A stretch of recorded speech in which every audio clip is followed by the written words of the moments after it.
Okay, so how to cancel your Netflix subscription. So to do this, just go to netflix.com, go into your profile. Now go up to the top right corner, hover over your profile image, go down and click on this one, account. So under account we see this one, membership and billing. Now click on this button, cancel membership. So have you finished watching? If you're sure you'd like to cancel your membership, finish below.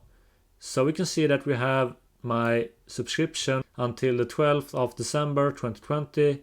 And this is good to know.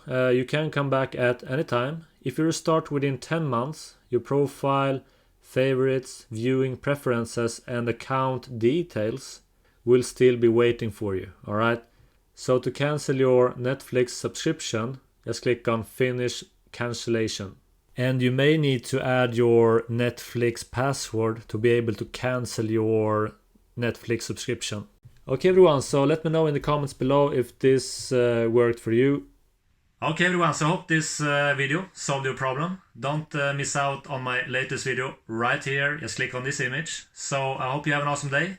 Take care and bye.